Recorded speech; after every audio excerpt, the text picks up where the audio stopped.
भारत देश की टोटल तटीय सीमा द्वीपों सहित पूछ ले 7516.6 किलोमीटर। रट्टा मार लेना, ये वाला जो है ना 2.4%। 100% पूछेगा कि भारत का जो क्षेत्रफल है वर्ल्ड के टोटल क्षेत्रफल का कितना प्रतिशत है। इंडिया का मैप आप लोगों को पूरा का पूरा आना चाहिए। कौन सा राज्य बांग्लादेश के साथ सीमा बनाता है, कौन सा पाकिस्तान के साथ। नोबेल पुरस्कार तो आप लोग जानते हो, वर्ल्ड में सबसे बड़ा पुरस्कार माना जाता है, लेकिन एशिया का नोबेल किसे कहा जाता है? रेमन मैग्सेसे पुरस्कार। भारत रत्न जो पुरस्कार अभी तक 5 महिलाओं को मिला और उन 5 में इनका जिक्र भी किया जाता। जैन धर्म, बौद्ध धर्म दोनों एग्जाम के पॉइंट ऑफ व्यू से अति महत्वपूर्ण प्रश्न है प्यारे विद्यार्थियों। रट्टा मारना, गतिज ऊर्जा के रिलेटेड जितने भी सारे एग्जाम में आने वाले क्वेश्चन है आप लोगों के सामने है। Most important. राज्यपाल का पद कौन से आर्टिकल में आता है? 153 में आता है। राष्ट्रपति का पद कौन से आर्टिकल में आता है? 52 में आता है। 20 क्वेश्चनों में हर एक सेगमेंट से क्वेश्चन आ रहा है। 50 में से आप लोगों को लगेगा कि हाँ सतीश सर ने जो बताया, जनरली जब सीधा पूछे भारत की पहली महिला वित्त मंत्री, तो आप लोगों का जवाब होना चाहिए इंदिरा गांधी। ये पूछे गए भी है कि कौन सी पंचवर्षीय योजना में राउरकेला बना। हर क्वेश्चन के अंदर लगभग 4 से 5 क्वेश्चन मिल रहे हैं, तो 20 क्वेश्चनों में कितने मिल जाएंगे? 100। वंदे मातरम प्यारे बच्चों। दिल्ली पुलिस के एग्जाम में प्यारे बच्चों बहुत ही कम दिन आप लोगों के सामने बचे हैं। और प्यारे बच्चों इस समय उम्मीद करता हूं कि आप लोग अपनी तैयारी को बहुत ही अच्छे तरीके से कर रहे होंगे, सुख दुख भूख प्यास गर्मी सर्दी को भुला करके। प्यारे बच्चों आज हमारी ये 7वीं क्लास, एक क्लास के अंदर 20 क्वेश्चन और 20 क्वेश्चन के माध्यम से कम 50 से 60 क्वेश्चन हर एक क्लास के अंदर ओवरऑल कवर होते हैं। और प्यारे बच्चों 7 क्लासों के अंदर लगभग आप लोग 300 से 400 क्वेश्चन आप लोगों को, जैसे मैंने पहले कहा था, आप लोग कवर कर लोगे। और प्यारे बच्चों आने वाले 4 से 5 दिन के अंदर आप लोगों को मैं एक मैराथन क्लास दे दूंगा प्यारे बच्चों। उसमें आप लोगों को जीके के और साइंस के जितने भी सब्जेक्ट्स हमारा ओवरऑल रहता है, bio physics chemistry polity history economics geography और स्टैटिक के कम से कम 200-300 क्वेश्चन की एक प्यारे बच्चों बहुत ही खूबसूरत क्लास रहने वाली है, जिससे आप लोगों को बहुत ज़्यादा फायदा होने वाला है। प्यारे बच्चों शुरू करते हैं सेशन को। छोटा सा सेशन और बहुत बड़ा धमाका, जिसके माध्यम से आप लोग काफ़ी चीज़ें सीख जाते हो। तो प्यारे बच्चों 7वां आज हमारा ये क्लास दिल्ली पुलिस के एग्जाम को लेकर के। पहला क्वेश्चन आया है पंचवर्षीय योजनाओं से। मैंने आपको पहले बताया था प्यारे बच्चों की जो आपकी 5 ईयर जो प्लानिंग है, पंचवर्षीय जो योजनाएं हैं, ठीक है, ये इकोनॉमिक्स के अंदर एक टॉपिक रहता है प्यारे बच्चों जो आप लोगों को पढ़ना चाहिए। बहुत बेहतरीन क्वेश्चन यहाँ से बनते हैं। पंचवर्षीय योजनाओं के बारे में अगर हम कंप्लीटली जानकारी बात करें तो सबसे पहले तो मैंने आपको बताया था पोस्टमार्टम मेथड, कि जो भी आप लोग टॉपिक पढ़ रहे हो उसके बारे में सारी बातें आपको पता होनी चाहिए। पंचवर्षीय योजना का नाम बोल रहा है, ठीक है। पंचवर्षीय योजना में 5 ईयर प्लानिंग कहाँ से ली गई है? पहला पॉइंट तो यहाँ से साफ हो जाना चाहिए, रूस के संविधान से, ठीक है। और प्यारे बच्चों अलग अलग पंचवर्षीय योजनाओं में आप लोगों को क्वेश्चन कैसे पढ़ने हैं? एक तो इनका कार्यकाल पढ़ के जाएं पंचवर्षीय योजनाओं का, ठीक है। दूसरा इनका जो मॉडल है भाई, मॉडल पढ़ के जाएं, ठीक है प्यारे बच्चों, मॉडल देख के जाएं, कार्यकाल देख के जाएं। तीसरा जो ग्रोथ रेट है, विकास की दर रेट कितनी टारगेटेड की गई और कितनी हासिल हुई, अचीव की गई, ये ज़्यादा इम्पोर्टेंट है। कौन सी पंचवर्षीय योजना का मुख्य उद्देश्य क्या था और उसका मॉडल, ठीक है, उद्देश्य भी। नेक्स्ट पॉइंट कौन सा रहेगा? उसका उद्देश्य, ठीक है। इसके बाहर कुछ नहीं जाएगा भाई, ठीक है। और प्यारे बच्चों यहाँ 7वीं पंचवर्षीय योजना हो चाहे कोई भी हो, तो यहाँ पे एक चीज़ बड़ी जो आती है, योजना आयोग के द्वारा पंचवर्षीय योजनाओं को लागू किया गया, ठीक है। और योजना आयोग आज कौन सा आयोग है? नीति आयोग है। तो प्यारे बच्चों 1951 से लेकर के 1956 तक पहली पंचवर्षीय योजना थी, फिर 56 से लेकर के 1961 तक दूसरी, फिर तीसरी पंचवर्षीय योजना 1961 से 1966, और उसके बाद आता है योजना अवकाश 3 साल का। 3 साल का योजना अवकाश आता है 1966 से 1969, और 1969 से 74, और 1974 से प्यारे बच्चों 1979, एंड उसके बाद आता है 1980 से 1985। पंचवर्षीय योजना यानी कि 5 साल की योजना, पहली हो गई, दूसरी हो गई, तीसरी, चौथी, 5वीं, 6ठी और 7वीं का कार्यकाल 1985 से 1990। तो यहाँ 7वीं पंचवर्षीय योजना में प्यारे बच्चों राष्ट्रीय आयोग द्वारा जो एक रिपोर्ट प्रस्तुत की गई, किसके लिए?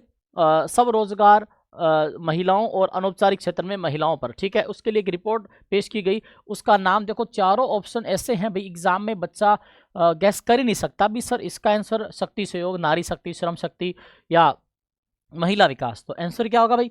आंसर मेरे प्यारे बच्चों ये है Shram Shakti was the title, ठीक है। ये रिपोर्ट का जो टाइटल था वो ये था श्रम शक्ति, जो आप लोगों को याद रखना है 7वीं पंचवर्षीय योजना। और उसके बाद 2 साल का फिर से ब्रेक आता है, ठीक है, 90 से 92 का, फिर 92 से 97, और 97 के बाद प्यारे बच्चों 2002, 2000, उसके बाद 2007, 12 और 17, 12 पंचवर्षीय योजना आई, ठीक है, जो आप लोगों को याद रखना है।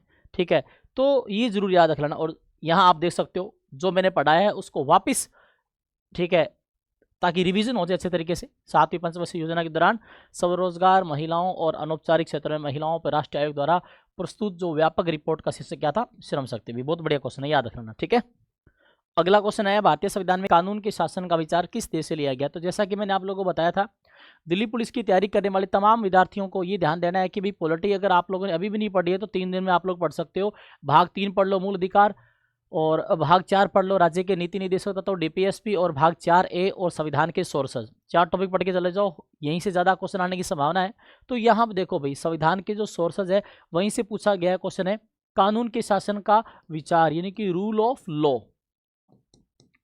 ठीक है, तो ये जो प्रावधान है ब्रिटेन के संविधान से लिया गया है, यूनाइटेड किंगडम से। हालांकि प्यारे बच्चों, फ्रांस, जर्मनी से क्या लिया गया है? जर्मनी से लिया गया है आपातकाल के दौरान मूल अधिकारों पर सस्पेंशन, प्रतिबंध। ठीक है, फ्रांस से गणतंत्रात्मक ढांचा, रिपब्लिक स्ट्रक्चर और स्वतंत्रता, समानता और बंधुत्व की भावना, ideals of fraternity, equality and जो लिबर्टी है। ठीक है, और यहाँ अमेरिका से तो प्यारे बच्चों आप लोगों ने न्यायिक पुनरावलोकन लिया है, न्यायपालिका की स्वतंत्रता ली है, और उसके अलावा आपके महाभियोग की प्रक्रिया यहीं से ली है, राष्ट्रपति खिलाफ हो, जजेस के खिलाफ हो, मूल अधिकार आपने यहीं से लिए हैं, प्रस्तावना आप लोगों ने यहीं से ली है, और we the people of India, हम भारत के लोग, ये जो शब्द है, उपराष्ट्रपति का जो पद है, राष्ट्रपति का तीनों सेनाओं का सुप्रीम कमांडर होना, ये सब कहाँ से लिया गया है? ये सब प्यारे बच्चों अमेरिका के संविधान से लिया गया। अब बच गया यूनाइटेड किंगडम।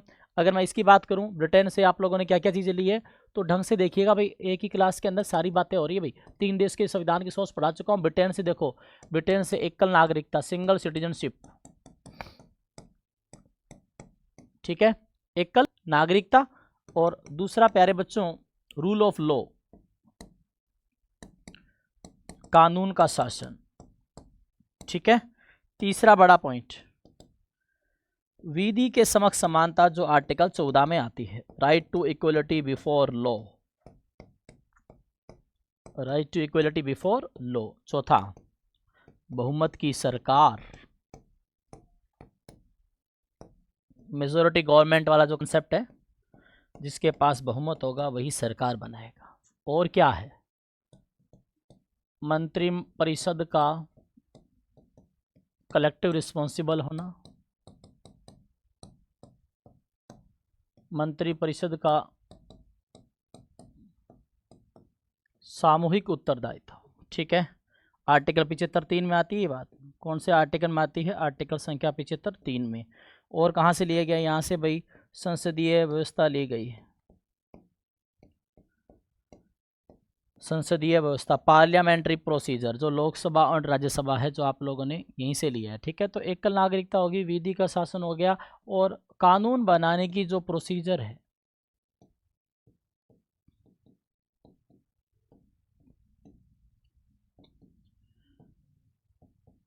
कानून बनाने की जो प्रक्रिया है वो इसी देश से ली गई है। ठीक है, एकल नागरिकता, विधि का शासन, विधि के समक्ष समानता, बहुमत की सरकार, और प्यारे बच्चों मंत्रिपरिषद का सामूहिक उत्तरदायित्व, parliamentary procedure and right to make जो लॉ है, ठीक है, उसकी प्रोसीजर भी यहीं से ली गई है। तो ये जरूर याद रखना। यहाँ से बता दिया आप लोगों को गणतंत्र का ढांचा, स्वतंत्रता, समानता, बंधुत्व की भावना, यहाँ से जो इमरजेंसी प्रोविजन है वो, और अमेरिका से बता चुका हूँ। तो इसका उत्तर जो है, कानून के जो शासन की बात है वो ब्रिटेन से। ठीक है, अगला क्वेश्चन ज्योग्राफी से क्वेश्चन आया है कि बहुत सारे बच्चे क्या करते हैं कि भाई जो ज्योग्राफी पढ़ते हैं उसमें वो सारी बातें पढ़ लेते हैं, लेकिन कभी कभार कुछ ऐसा क्वेश्चन आ जाता है, जैसे आधे बच्चों को ये पता नहीं होता कि भारत का क्षेत्रफल कितना है। भारत का क्षेत्रफल छोड़ो, अगर पर्टिकुलर उस बच्चे को खुद के स्टेट का क्षेत्रफल पता है तो ही बहुत बड़ी बात है। बच्चों, जो भारत के क्षेत्रफल से रिलेटेड प्लस देशांतर, अक्षांश, ये सारी बातें, कौन सा डिग्री चैनल कहाँ से कैसे निकलता है, कर्क रेखा, मकर रेखा, ये सारी चीज़ें एक बच्चे को जो बेसिक है ना वो तो अच्छा होना चाहिए, कंठस्थ होना चाहिए। अब यहाँ क्या पूछ रहा है? भारत के उत्तरी छोर से दक्षिणी छोर तक। अब भाई हमारे इंडिया की अगर बात कर लें भाई, आप लोगों को ये तो कवर होना चाहिए कि भाई नॉर्थ से लेकर के साउथ के बीच की डिस्टेंस, और ये जो वाली ईस्ट से जो वेस्ट वाली डिस्टेंस है, आप लोगों से यही तो पूछ रहा है भाई। अब यहाँ क्या पूछ रहा है? ये यहाँ उत्तरी छोर से साउथ वाले छोर तक की दूरी पूछ रहा है, जो 3214 किलोमीटर की है। ठीक है, कितनी है भाई? 3214 किलोमीटर वाली, और दूसरी वाली कौन सी है 2900, वो प्यारे बच्चों 33 है। ठीक है, तो ये 3214 किलोमीटर यहाँ आप पूरा देखो भाई कि ये देखो भाई, पहले तो यहाँ लिखा ही होगा शायद, देखो 3214 किलोमीटर कौन सी है, ये आपके 3214 है नॉर्थ से साउथ वाली, और ईस्ट से वेस्ट वाली कितनी है 2933। ठीक है, और भारत देश की टोटल तटीय सीमा द्वीपों सहित पूछ ले 7516.6 किलोमीटर, रट्टा मार लेना। और भारत का टोटल क्षेत्रफल आप लोगों को पता है 32,87,263 स्क्वायर किलोमीटर, जो कि टोटल जो है कुल क्षेत्रफल का, किसका, वर्ल्ड के टोटल क्षेत्रफल का 2.4% है।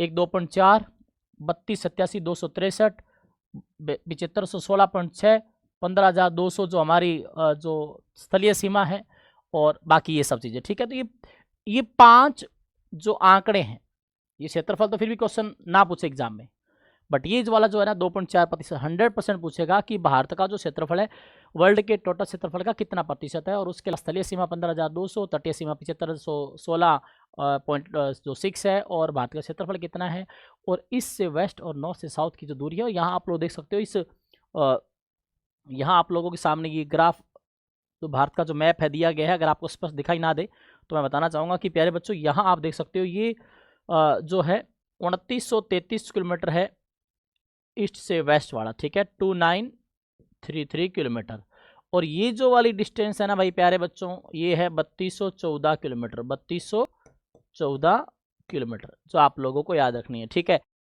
तो यहाँ ये सारी चीज़ें कवर करनी है। इंडिया का मैप आप लोगों को पूरा का पूरा आना चाहिए, कौन सा राज्य बांग्लादेश के साथ सीमा बनाता है, कौन सा पाकिस्तान के साथ, कौन सा अलग अलग जो बॉर्डर है, चाहे नेपाल बॉर्डर है, हर एक राज्य के बारे में आपको यहाँ से पढ़ के जाना है, भारत का विस्तार और मानक जो समय रेखाएं वो। ठीक है, अगला क्वेश्चन, अटला तड्डा किस भारतीय राज्य का व्यापक रूप से मनाया जाने वाला त्यौहार है? अब देखो भाई, मैंने आपको स्पष्ट बोला है, पहले भी बोला है कि भाई अलग अलग राज्यों के फेस्टिवल पढ़ के जाएं, क्वेश्चन आएगा। ठीक है, फिक्स आएगा। अब देखो ये ऐसा नाम है अटला तड्डे, बिहार, पश्चिम बंगाल, पंजाब, आंध्र प्रदेश और तेलंगाना, तो बच्चा गैस ही नहीं कर सकता। ठीक है, अब यहाँ तो आप लोगों को मैं बता रहा हूँ कि भाई ये जो फेमस है आंध्र प्रदेश और तेलंगाना का है अटला तड्डे। एग्जाम से पहले बस इतना याद रखो, अटला तड्डे आंध्र प्रदेश और तेलंगाना, अटला तड्डे आंध्र प्रदेश और तेलंगाना। और यहाँ प्यारे बच्चों अगर कंप्लीट बात करें, आंध्र प्रदेश में अटला तड्डे त्यौहार जो है तेलुगु कैलेंडर के अश्व युज जो माह है उसमें पूर्णिमा के बाद तीसरी रात को मनाया जाता है, और ग्रेगोरियन कैलेंडर के अनुसार यह प्रत्येक वर्ष अक्टूबर महीने के अंदर आता है। यह विवाहित महिलाओं के लिए एक महत्वपूर्ण सांस्कृतिक, कल्चरल एंड धार्मिक फेस्टिवल है, जो नॉर्थ इंडिया में करवा चौथ के समान माना जाता है। तो भाई ये आंध्र प्रदेश और तेलंगाना के अंदर ज़्यादातर मनाया जाता है। तो दोनों जो ऑप्शन थे उसके हिसाब से अगर तेलंगाना नहीं होता तो आप लोगों को आंध्र प्रदेश के साथ जाना पड़ता। तो ये चीज़ें याद रख लेना। ठीक है, बढ़िया क्वेश्चन है, बहुत बढ़िया क्वेश्चन है भाई। यहाँ देखो भाई, इंपॉर्टेंट क्वेश्चन है ये, क्वेश्चन बहुत बढ़िया क्वेश्चन है। ठीक है, देखो प्यारे बच्चों, पूछ क्या रहा है, एशिया के नोबेल पुरस्कार माने जाने वाला रेमन पुरस्कार, यहाँ से एक क्वेश्चन कवर हो गया। नोबेल पुरस्कार तो आप लोग जानते हो भाई, वर्ल्ड में सबसे बड़ा पुरस्कार माना जाता है, लेकिन एशिया का नोबेल किसे कहा जाता है? रेमन मैग्सेसे पुरस्कार को। कौन से पुरस्कार को? रेमन मैग्सेसे पुरस्कार, SAY। ठीक है, शुरुआत कब हुई थी इसकी? शुरुआत 1957 में इसको स्थापित किया गया। फर्स्ट विनर जो प्रथम विजेता है, प्रथम जो विजेता है आचार्य विनोबा भावे। विनोबा भावे भूदान मूवमेंट के लिए इनको ये इस पुरस्कार सम्मानित किया गया।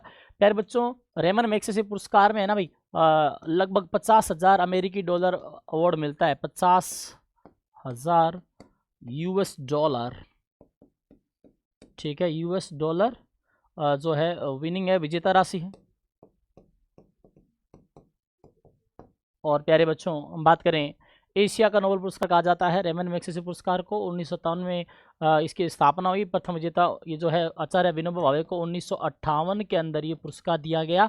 और यहाँ पूछ क्या रहा है, पहली या पहला महिला या पुरुष जो संगीतकार है उसका पूछ रहा है भाई। तो MS सुब्बुलक्ष्मी भाई। प्यारे बच्चों, MS सुब्बुलक्ष्मी के बारे में बताना चाहूँगा। भारत की एक प्रसिद्ध हस्ती MS सुब्बुलक्ष्मी, जिन्हें पहली भारतीय महिला संगीतकार। ठीक है, यहाँ देखो संगीतकार पूछ रहा है, अगर ये सीधा बोल देता ना कि प्रथम या पहला ये पुरस्कार जीतने वाली महिला, तो मदर टेरेसा। मदर टेरेसा प्रथम महिला रेमन मैग्सेसे पुरस्कार विजेता। प्रथम महिला पूछ ले, रेमन मैग्सेसे पुरस्कार विजेता तो मदर टेरेसा और एम एस सुब्बुलक्ष्मी। तो प्यारे बच्चों जो 5 महिलाएं जिन्हें भारत रत्न पुरस्कार से सम्मानित किया गया ना, उन 5 महिलाओं में एक महिला है जिसने ये पुरस्कार भी जीता है। ठीक है, एम एस सुब्बुलक्ष्मी को रेमन मैग्सेसे पुरस्कार 1974 को प्राप्त हुआ। ठीक है, नंबर 1 पॉइंट। और ये रेमन मैग्सेसे पुरस्कार प्राप्त करने वाली प्रथम भारतीय संगीतकार है, 2 number point. M S Subbulakshmi को पद्म भूषण मिल चुका है, संगीत नाटक अकेडमी अवार्ड मिल चुका है, संगीत कलानिधि पुरस्कार मिल चुका है, पद्म विभूषण इंडिया का दूसरा सबसे बड़ा पुरस्कार मिल चुका है, और भारत का सबसे बड़ा जो पहला पुरस्कार है भारत रत्न भी मिल चुका है 1998, 75, 1968, 56, 1954। देखो भाई, काफ़ी बड़ी हस्ती एम एस सुब्बुलक्ष्मी। और भारत रत्न जो पुरस्कार है अभी तक 5 महिलाओं को मिला और उन 5 में इनका जिक्र भी किया जाता है। चलिए अगले क्वेश्चन की ओर। ये हिस्ट्री से क्वेश्चन आया है। जैन धर्म और बौद्ध धर्म एग्जाम के पॉइंट ऑफ व्यू से दोनों महत्वपूर्ण है। जैन धर्म, बौद्ध धर्म दोनों एग्जाम के पॉइंट ऑफ व्यू से अति महत्वपूर्ण प्रश्न है प्यारे विद्यार्थियों। रट्टा मार लेना भाई, क्वेश्चन आएगा ही आएगा। आप लोगों को मैं जब एग्जाम हो जाएगा उसके बाद बताऊंगा। अभी भी हाँ ये क्वेश्चन आए थे जैन धर्म और बौद्ध धर्म से 100% दिल्ली पुलिस के अंदर कहाँ से क्वेश्चन आएगा। अब जैन धर्म के बारे में प्यारे बच्चों सारी बातें पता होनी चाहिए। जैन धर्म में जो तीर्थंकर होते हैं, पहले ऋषभ देव जी, ठीक है, जिन्हें आदिनाथ भी कहा जाता है, और दूसरे आदित्यनाथ जी, और 16वें शांतिनाथ जी, 10वें शीतलनाथ जी, 23वें पार्श्वनाथ जी, 24वें भगवान महावीर स्वामी, अंतिम तीर्थंकर। जैन धर्म क्या संदेश देता है? संदेश देता है प्यारे बच्चों अहिंसा का, नॉन वायलेंस का संदेश देता है। तो यहाँ यह बड़ी चीज़ क्या है, यहाँ ये चीज़ है कि जैन धर्म के संबंध में कथनों पर विचार करके सही कथन बताना है तो बता देते हैं अभी। जैन धर्म और दर्शन की जो उत्पत्ति है, क्या कह रहा है ये, और इसका प्रचार 24 तीर्थंकर करते हैं। बिल्कुल सही बात है, 24 तीर्थंकर रहे इसके अंदर। और जैन भी वेदों में विश्वास नहीं करते, लेकिन वह आत्मा के अस्तित्व को स्वीकार करते हैं। हाँ ठीक है भाई, बढ़िया बात है, ये भी सही है, ये भी सही है। अगला पढ़ लेते हैं। 22वें तीर्थंकर पार्श्वनाथ थे। 22वें तो नहीं थे भैया, 23वें थे। तो मैं इस लाइन को एक बार गलत मांग के चल रहा हूँ, ठीक है, आगे पढ़ूंगा ही नहीं। और 24वें तीर्थंकर वर्तमान महावीर थे। बिल्कुल सही बात है। पूछ क्या रहा है, सभी कथनों पर विचार कीजिए। तो 1, 2 और 4 सही है। कहाँ 1, 2, 4, ये रो भाई, ये 23वें तीर्थंकर थे। ठीक है, ये बढ़िया प्रश्न याद रखना भाई।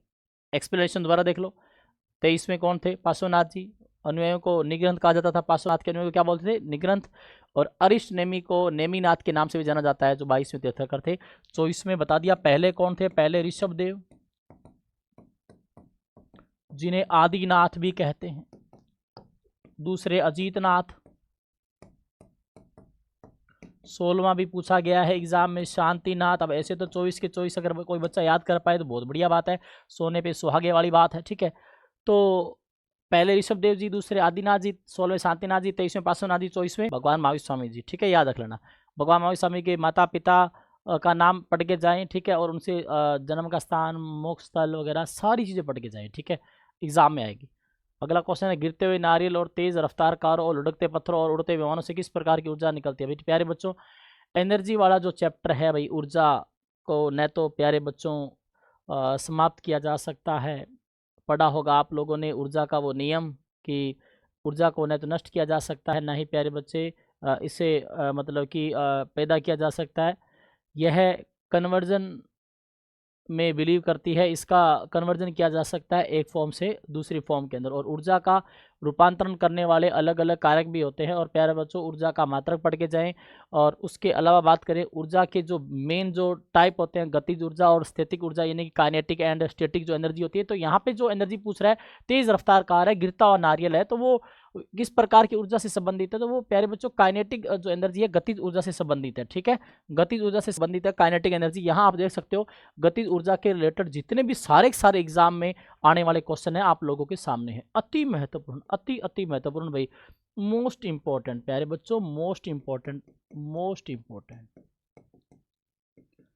यहाँ से क्वेश्चन आता है। देखो भाई, पहली बात तो किसी पिंड में अपनी गति के कारण जो ऊर्जा संचित होती है उसे पिंड की गतिज ऊर्जा कहते हैं भी। ठीक है, किसी पिंड यानी कि जो ऑब्जेक्ट है, बॉडी है, उसमें अपनी मोशन के कारण जो एनर्जी जो संचित हो रही है उसे पिंड की गतिज ऊर्जा बोलेंगे। पिंड का अगर मोमेंटम 2 गुना करने पर गतिज ऊर्जा 4 गुना हो जाएगी। ये देखो, अगर संवेग मोमेंटम करेंगे कितना, 2 गुना, तो काइनेटिक एनर्जी कितनी हो जाएगी? 4 गुना। ये क्वेश्चन है कि किसी पिंड का संवेग 2 गुना करने पर गतिज ऊर्जा पे क्या प्रभाव पड़ेगा? आधी हो जाएगी, दुगुनी हो जाएगी, 4 गुना हो जाएगी, एंड व्हाटएवर। और उसके अलावा इंपॉर्टेंट फैक्ट्स की बात करूं, याद रखने योग्य बातें जो अलग से बता रखी है यहाँ पे, यदि द्रव्यमान को 2 गुना किया जाए, मास को डबल किया जाए तो गतिज ऊर्जा 2 गुनी हो जाएगी। अगर मास को आधा किया जाए तो गतिज ऊर्जा आधी हो जाएगी। यानी कि ये देख लो भाई, प्रोपोर्शनल है, समानुपाती है, ठीक है। द्रव्यमान को 2 गुना करने पर गतिज ऊर्जा 2 गुनी हो रही है, द्रव्यमान को आधा करने पर गतिज ऊर्जा आधी हो रही है। यदि वेग को, वेलोसिटी को 2 गुना किया जाए तो गतिज ऊर्जा 4 गुना हो जाएगी, एंड वेग को आधा किया जाए तो गतिज ऊर्जा 1/4 गुनी हो जाती है। ये है एग्जाम में आने वाली बातें, आएगी ही आएगी, रट्टा मार लेना भी प्यारे बच्चों। अलग से फिर लिख रहा हूं मैं, तो रट्टा मार ले, क्या कर ले में, रट्टा मार ले। जो भी बच्चा पढ़ रहा है जीके को, उसको ये सब चीजें पता होनी चाहिए। लो भाई, अगला क्वेश्चन आ गया डेज से। अब रामसर संमेलन भी प्यारे बच्चों, अलग अलग जो हिस्टोरिकल जो प्लेसेस होती है वो रामसर साइट में काउंट होती है अलग अलग राज्यों से, ठीक है। तो ये प्यारे बच्चों रामसर साइट जो है ईरान से शुरुआत हुई इसकी। लेकिन यहाँ पे मुद्दा क्या है, रामसर सम्मेलन जो होता है उसके हिसाब से कौन सा वर्ल्ड वेटलैंड डे है, आर्द्र भूमि दिवस। भाई प्यारे बच्चों, दिवस से तो क्वेश्चन आएगा तो मैं सारे लिख देता हूँ, ठीक है। 24 अप्रैल को कौन सा दिवस आता है, राष्ट्रीय पंचायती राज दिवस आता है।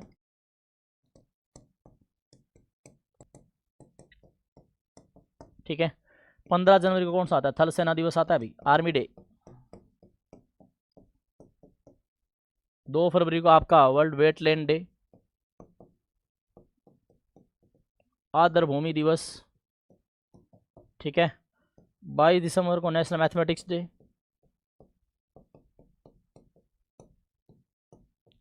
लो भाई, आपका क्वेश्चन का जवाब ये रहा, 2 फरवरी, ठीक है।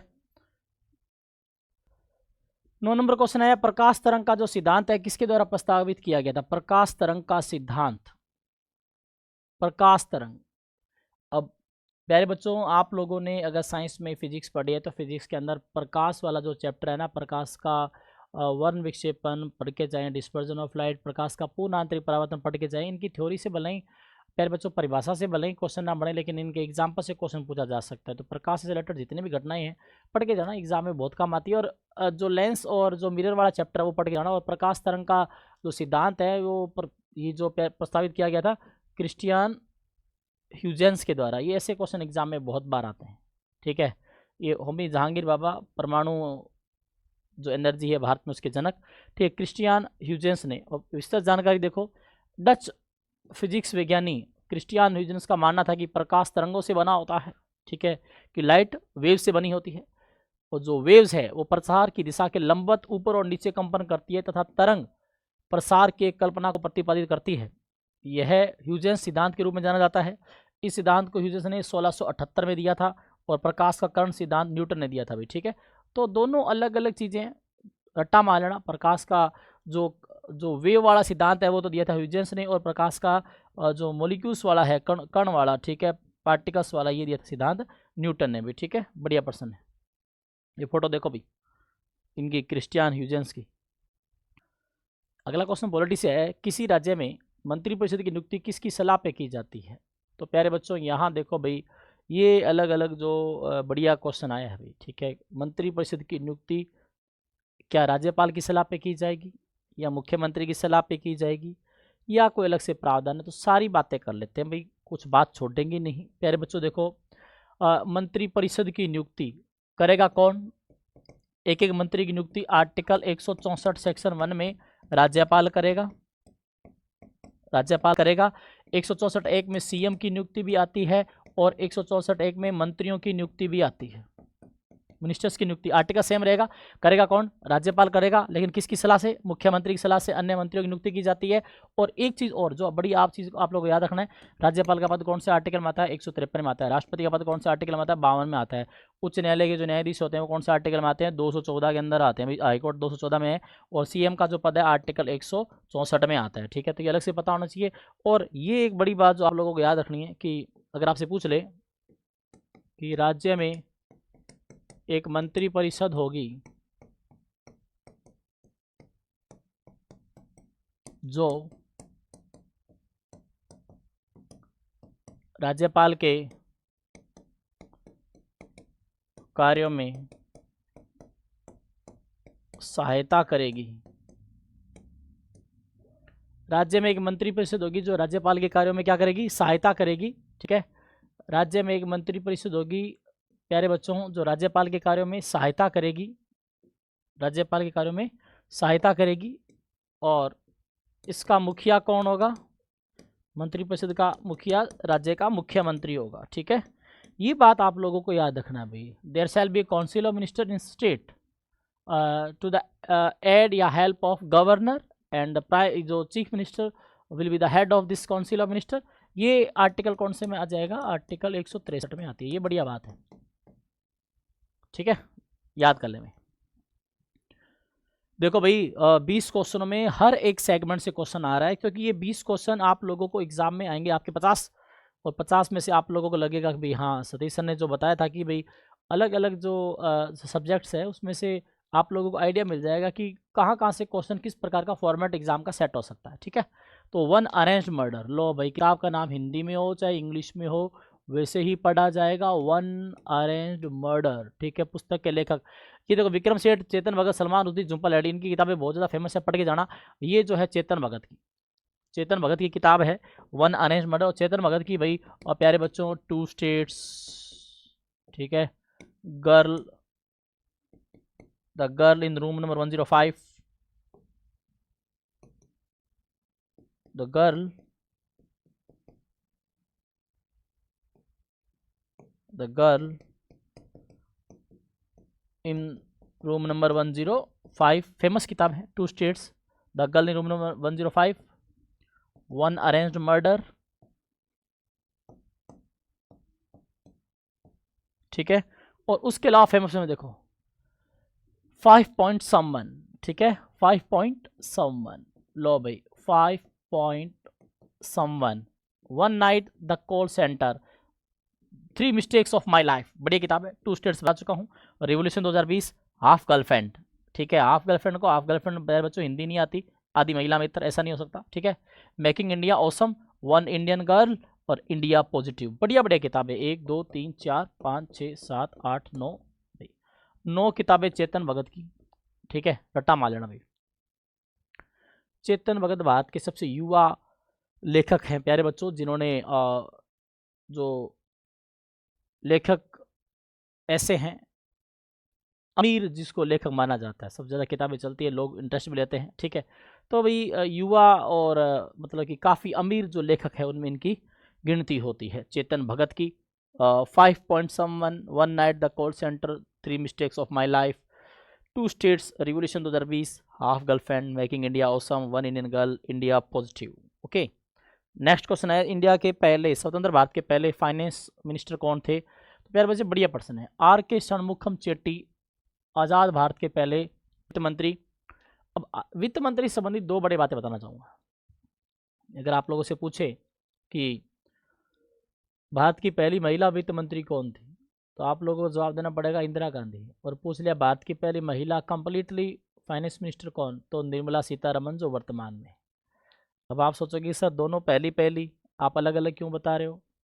तो प्यारे बच्चों, भारत की जो पहली महिला वित्त मंत्री इंदिरा गांधी इसलिए कह रहा हूँ, इंदिरा गांधी जब प्रधानमंत्री थी तो उन्होंने वित्त मंत्रालय अपने अधीन रखा था। ठीक है, और अभी जो पूर्णकालिक जो कंप्लीटली जो फाइनेंस मिनिस्टर है निर्मला सीतारमन, उनके पास दूसरा कोई मंत्रालय नहीं है, तो वो completely as a finance minister काम कर रही है। तो कंप्लीटली फाइनेंस मिनिस्टर बोला, और जनरली जब सीधा पूछे भारत की पहली महिला वित्त मंत्री, तो आप लोगों का जवाब होना चाहिए इंदिरा गांधी। ठीक है, और षणमुखम चेट्टी साहब 26 नवंबर 1947 को संसद में इन्होंने बजट अपना पेश किया था।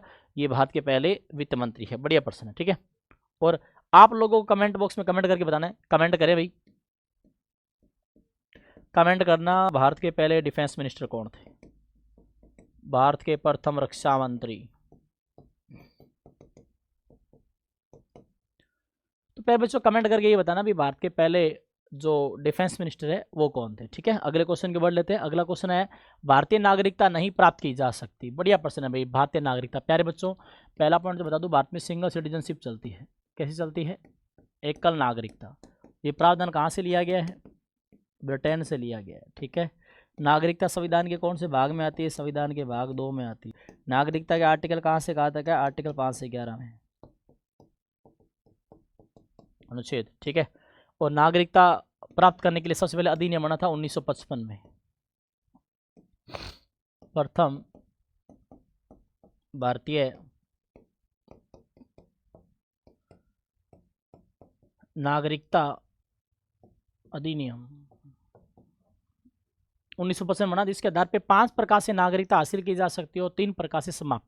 जन्म से, वंश से, पंजीकरण के आधार पे, देशीकरण के आधार पे और भूमि अर्जन के आधार पे 5 प्रकार है, यानी कि by birth, by registration and by descent, by acquisition of land and by deprivation, ठीक है। एंड एक प्यारे बच्चों डेप्रीवेशन नहीं सॉरी बाई नेचुरलाइजेशन, 5 प्रकार से हासिल की जाती है और 3 प्रकार समाप्त। पर्यावसान, परित्याग और वंचित किए जाना, तो डेप्रीवेशन, टर्मिनेशन एंड रिनंसिएशन, ये 3 प्रकार समाप्ति के हैं, 5 प्रकार प्राप्ति के हैं। ये by birth, bye naturalisation and ये बाय एक्विजिशन ऑफ लैंड, तीनों सही है।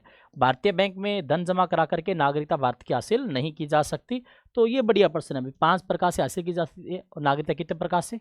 5 प्रकार से प्राप्त, 3 प्रकार से समाप्त, ठीक है। अगला क्वेश्चन बढ़िया, ये ऐसे क्वेश्चन भी प्यारे बच्चों एग्जाम में बच्चों को परेशान करते हैं। राउरकेला इस्पात संयंत्र को किसके सहयोग से विकसित किया गया था? ब्रिटेन, फ्रांस, जापान या जर्मनी? बढ़िया प्रश्न है। राउरकेला इस्पात संयंत्र भी, ठीक है, जर्मनी के सहयोग से। वो भी जर्मनी कौन सा? पश्चिमी जर्मनी, ठीक है।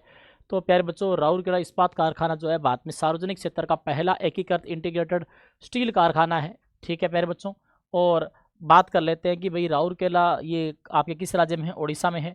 एक ये भिलाई वाला छत्तीसगढ़ वाला भी पूछते हैं, दुर्गापुर पश्चिम बंगाल वाला भी पूछते हैं। इनकी स्थापना रट्टा मार के जाना, 2 की तो 1955 में है राउरकेला और भिलाई। ये भी पूछेगा कि कौन सी पंचवर्षीय योजना की देन है, ठीक है। ये पूछेगा, ये पूछे गए भी है कि कौन सी पंचवर्षीय योजना में राउरकेला बना, कौन सी पंचवर्षीय योजना में? ये पहली पंचवर्षीय योजना में, ठीक है। पहली पंचवर्षीय योजना 1951 से 1956 में, ठीक है। और ये पश्चिम बंगाल वाला सेकंड वाले में, ठीक है। और किसी के सहयोग से है? सहयोगी देश है जर्मनी, रूस और ब्रिटेन। इस पेज को स्क्रीनशॉट ले लेना, अच्छे से नोट्स बना लेना, ये क्वेश्चन आता है, ठीक है। ये देखो फिर से आसान क्वेश्चन आ गया प्यारे बच्चों। पृथ्वी की त्रिज्या कितनी? रेडियस पूछ रहा है अर्थ की, ठीक है। रेडियस ऑफ अर्थ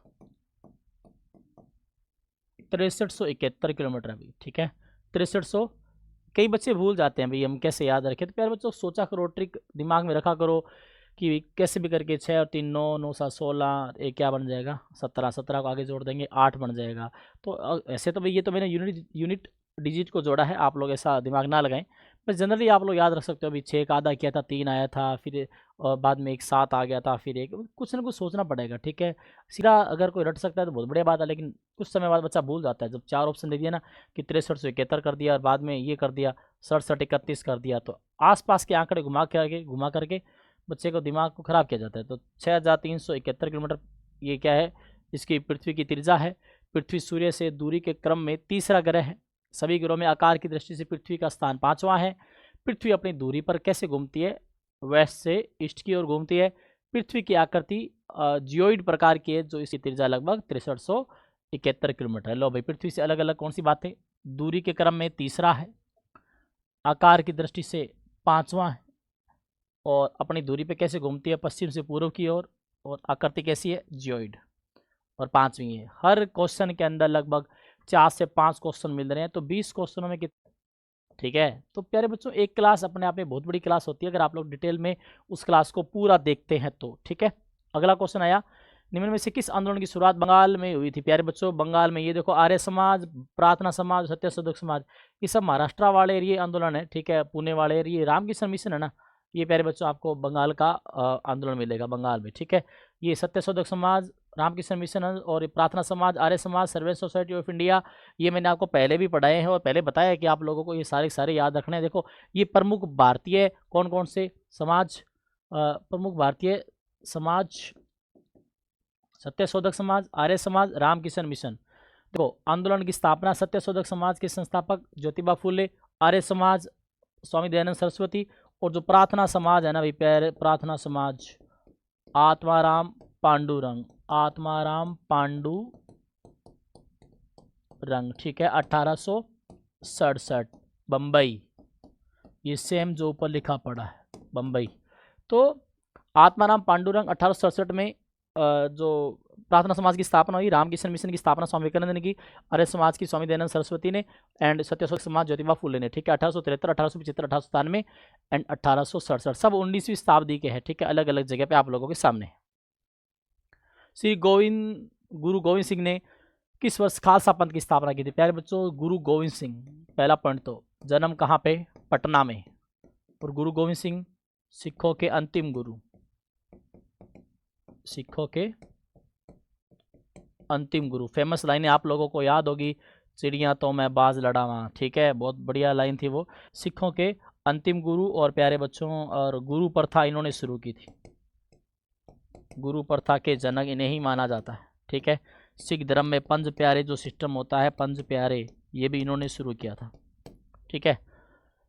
और 1699 में खालसा पंथ की स्थापना की थी। तो सिख धर्म में 10 गुरु रहे प्यारे बच्चों, गुरु नानक देव जी, गुरु अंगद देव, गुरु रामदास, गुरु नानक देव जी, गुरु अंगद देव, गुरु अमरदास, गुरु रामदास, गुरु अर्जन देव, गुरु हरगोविंद, उसके बाद आपके हरगोविंद जी के बाद गुरु हरकिशन जी, हरकिशन जी के बाद आपके तेग बहादुर जी, और तेग बहादुर के बाद गुरु गोविंद सिंह जी। 10 गुरु थे जो आप लोगों को याद रखने अच्छे तरीके से। पूछ सकता है भाई 5वें गुरु का नाम बताओ, 6ठे का नाम बताओ, 7वें का नाम बताओ, 8वें का नाम बताओ। तो एक गुरु हर राय भी बीच में थे, 9 बता पाया था मैं, ठीक है। तो याद रखना, फिर से देख लो। सिख धर्म में 10 गुरु, पहला पूछेगा, 5वां पूछेगा, अंतिम पूछेगा। गुरु नानक देव जी, गुरु अंगद देव जी, गुरु अमरदास जी, गुरु रामदास जी, और गुरु अर्जन देव जी, गुरु हरगोविंद जी, गुरु हर राय जी, गुरु हरकिशन जी, गुरु तेग बहादुर जी, और गुरु गोविंद सिंह जी। 10 गुरु भाई, ठीक है, अच्छे तरीके से याद कर ले। ये देख सकते हो 1699 में खालसा पंथ की स्थापना की। यह बैसाखी का दिन था। बैसाखी सिखों का क्या होता है? पवित्र त्यौहार होता है, ठीक है, सिखों का पवित्र त्यौहार।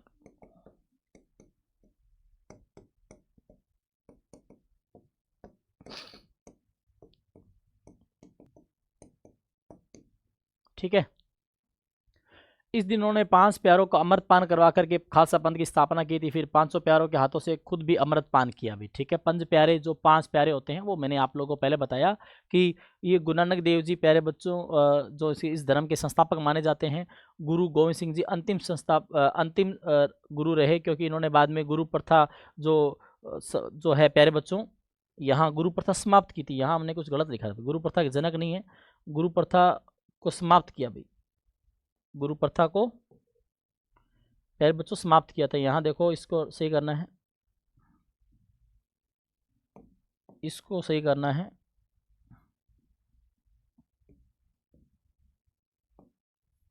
गुरु प्रथा समाप्त की, क्या कर दी? गुरु प्रथा समाप्त कर दी।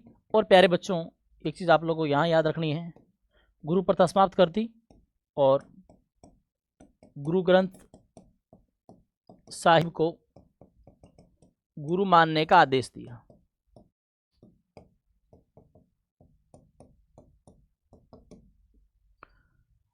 ठीक है, यहाँ सही कर लेना बच्चों, ठीक है। जो अभी मैंने बताया कि गुरु प्रथा जनक, वो गलती से लिखा गया, बस ये याद रखना, गुरु प्रथा समाप्त कर दी और गुरु ग्रंथ साहिब को गुरु मानने का आदेश दे दिया, ठीक है। क्योंकि इनके चारों जो बच्चे थे, बाबा अजीत सिंह, बाबा जुझार सिंह, ठीक है, और बाबा फतेह सिंह, बाबा जोरावर सिंह, इन चारों को मुगलों ने मरवा दिया था भी, ठीक है। तो ये 2 को जिंदा दीवार में चुनवा दिया और 2 को युद्ध में शहीद हो गए थे, ठीक है। तो उसके बाद इन्होंने गुरु प्रथा समाप्त कर दी और गुरु ग्रंथ साहिब को ही गुरु मानने का आदेश दे दिया, ठीक है। क्वेश्चन आया, भूवैज्ञानिक समय का क्या अर्थ होता है? प्यारे बच्चों, बहुत अच्छा क्वेश्चन है ये। जो चारों ऑप्शन पढ़ने के बाद एक बच्चे को लगता है भाई मैं यहाँ पे जो है भाई क्या किया जा सकता है, ठीक है। तो भूवैज्ञानिक जो समय होता है ना, उसका अर्थ होता है लाखों वर्षों की जो भूगर्भीय जो घटनाएं हैं, लाखों वर्षों की भूगर्भीय जो घटनाएं हैं, ठीक है, ये इसका आंसर होता है भूवैज्ञानिक समय का अर्थ, ठीक है। अब इसमें होगा क्या? भूवैज्ञानिक समय पृथ्वी के इतिहास में संबंधित जो घटनाएं हैं, उसके आधार पे उस समय को, उस घटनाओं को, समय को बांटता है उस चीज़ को, ठीक है। पृथ्वी के इतिहास में जितनी भी घटनाएं हैं के आधार पे समय को बांट देता है। और यह भूवैज्ञानिकों, जीवाश्म विज्ञानियों और अन्य पृथ्वी वैज्ञानिकों द्वारा इस्तेमाल किया जाता है। जो पृथ्वी के जो साइंटिस्ट होते हैं ना भाई, वो इस वर्ड को यूज़ करते हैं, ठीक है। भूवैज्ञानिक जो समय होता है, ठीक है, लाखों वर्षों का अध्ययन होता है उसके अंदर। हिस्ट्री से पूछा गया क्वेश्चन, किस अधिनियम के द्वारा मुंबई एवं मद्रास प्रेसिडेंसियों को विधायी शक्तियां पुनः देकर के डिसेंट्रलाइजेशन प्रक्रिया आरंभ की गई?